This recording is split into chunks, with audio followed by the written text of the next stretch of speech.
ഒരാൾ മനഃപൂർവ്വം എൻ്റെ ശരീരത്തിൽ സ്പർശിക്കുന്ന ഒരു വീഡിയോ.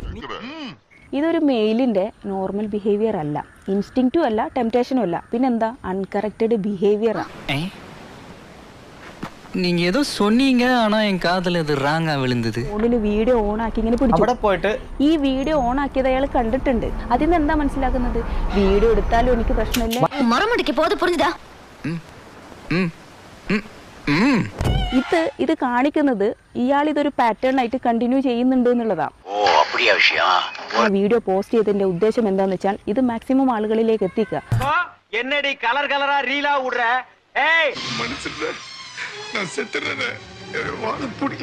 ദീപകിന് നീതി കിട്ടാനായി ഏതറ്റം വരെയും പോകുമെന്ന് കുടുംബവും സുഹൃത്തുക്കളും ഒക്കെ പറയുന്നു. കേസായിട്ട് മുന്നോട്ട് പോകാൻ ഞങ്ങൾ പൂർണ്ണമായിട്ട് അതിന്റെ കൂടെ നിൽക്കൂ.